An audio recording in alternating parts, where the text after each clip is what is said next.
This is the BALDR Pioneer 1000 portable power station. It kept my mini fridge and wireless internet running through a long outage without the noise or fumes of a gasoline generator, and that one practical win sold me more than any spec sheet ever could. I look at this as a portable home backup and camping companion for people who want reliable, quiet power without dealing with fuel, pull cords, or maintenance. I live in Florida where storms are part of the routine, and I also camp a few times a year, so I needed something that can live in a closet most days, ride in the trunk when I head out, and step up when the grid taps out. If you care about powering real essentials like a fan, a router, a fridge that keeps food safe, and a handful of chargers, this is the kind of box you want to reach for.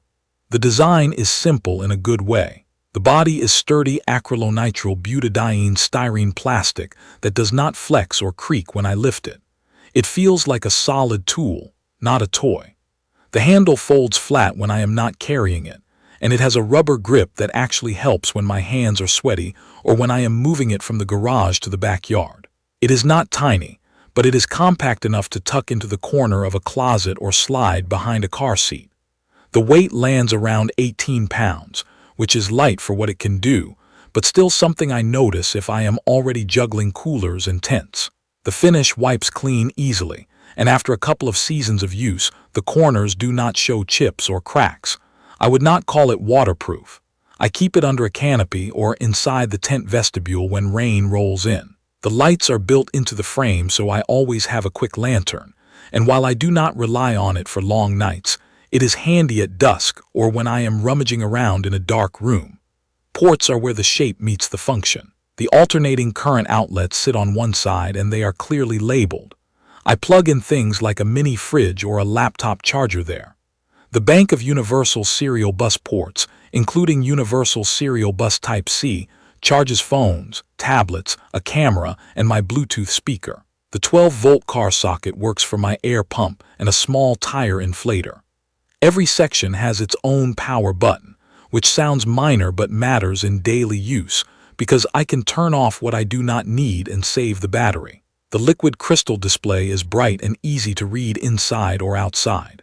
It shows actual numbers I can use, like remaining battery, current draw in watts, and a live estimate for remaining time at the current load.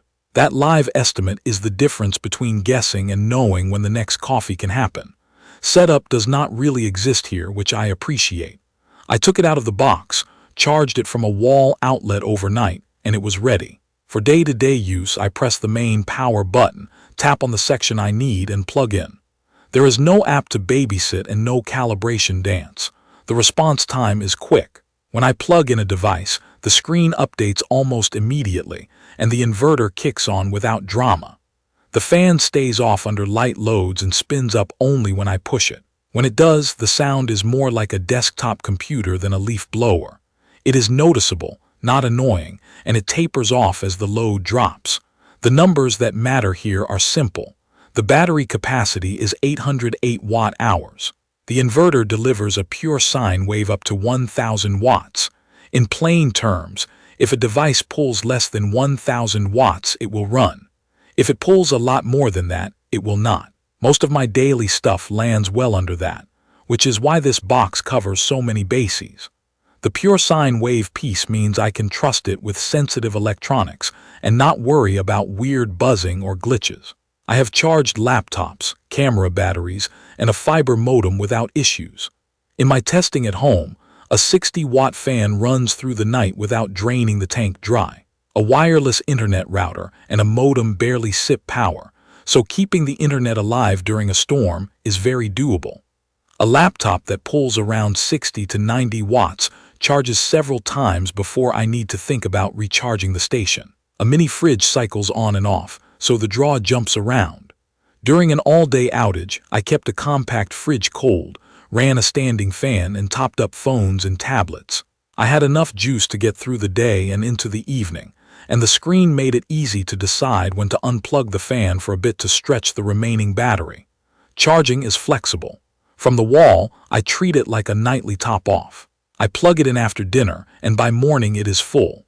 From a car, it is slower, but it keeps things moving on a road trip, and it is great for topping off while driving to a campsite. Solar is where the built-in maximum power point tracking comes into play.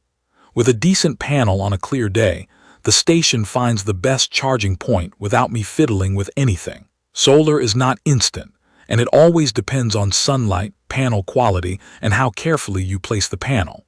For me, it is perfect for long weekends outdoors or multi-day outages. I set the panel out by mid-morning, reposition it once or twice, and I end up with meaningful power by evening. I do wish the panel came in the box. It does not, so if off-grid use is your plan, budget for a decent panel and a set of cables. I have had a couple of minor hiccups that are worth mentioning. Under sustained heavy load close to that 1,000-watt ceiling, the unit gets warm. I have never had it shut down, but I can feel the warmth on the side. I keep it on a hard surface with space around it, and avoid draping towels or jackets over it. The universal serial bus Type-C fast charging port does not always hit the absolute maximum speed with every device. That usually comes down to which cable I grab and how my device negotiates power, but expectations matter. For most phones and tablets it is quick. Just do not expect laptop-level charging if your laptop wants a very high wattage. And while 18 pounds is manageable, it is not effortless when I am also carrying a cooler, a tent, and a bag of groceries. A few real situations might help paint the picture. During a summer storm, the power flicked off by mid-morning. I plugged the mini fridge into one alternating current outlet and my fiber modem and wireless router into the other. A box fan went into the direct current section with an adapter. I left the lights off and opened the blinds. The display told me I could run that setup for most of the day. By late afternoon, I unplugged the fan for a couple of hours, then kicked it back on during dinner. I made coffee on a small drip maker that pulled a few hundred watts for just a few minutes. That worked smoothly and barely dented the battery. When the grid returned at night, the food was safe and the house never felt completely shut down. On a camping trip, I used the 12-volt car socket for an air pump to inflate an air mattress. That took only a few minutes. I set up a small projector for a backyard-style movie night at the campsite, powered the projector and a compact speaker, and watched a film without worrying about rattling a gas generator or bothering neighbors. I topped off camera batteries, a headlamp, and phones overnight using the universal serial bus ports. The next morning, I laid out a solar panel. The screen let me see the solar input climbing and gave me a good feel for whether I needed to move the panel. It was almost automatic after the first day. Once you see how the display responds to shade and angle, you learn to tweak the panel placement without thinking much. For regular daily life, I use it around the pool and on the patio where there is no convenient outlet. It powers a blender for a round of drinks and runs a string of lights for a barbecue. It also sits quietly in the garage ready for the next storm. That reliability might be the thing I appreciate most. I do not have to baby it. I just charge it now and then, store it indoors, and it is ready when I need it. A couple of design touches feel downright smart in practice. The separate power buttons for each section reduce phantom drain. The live runtime estimate on the liquid crystal display is the kind of feedback every battery-powered product should have. The pure sine wave output means no worries about powering sensitive electronics. The built-in maximum power point tracking for solar charging takes the guesswork out of panels. The built-in light sounds trivial until you need to find a cable in the dark or you want a quick lantern inside a tent. I do have a short list of caveats. It is not a featherweight. 18 pounds is fine for carrying around the house or lifting into a trunk, but it is not something I want to carry half a mile with a full camp load. It gets warm near its top output, so leave space for airflow. The universal serial bus Type-C fast charge is good, but not always full throttle on every device. Rain is a no-go. Keep it dry or at least sheltered. And if you plan to rely on solar, remember you will need to buy a panel and cables separately. If you are building an emergency kit, live in a storm zone, or just want quiet power for camping and backyard life, this is a strong fit. It covers the real essentials with clean, stable power. It starts quickly, it is easy to understand, and it has multiple ways to recharge when the grid is down. I reach for it more often than I expected, and not only during outages. It simplifies a lot of small, everyday moments where an extension cord would be a pain. If your needs are mostly phone charging and a couple of lights at a picnic, you can probably go smaller. If you need to run power-hungry appliances for long stretches, you may want to look at a bigger station. For most people who want a dependable, quiet backup that is simple to live with, the BALDR Pioneer 1000 hits a very practical sweet spot. Check the comments of this video for a link to see the current pricing of the BALDR Pioneer1000 808 WH portable power station.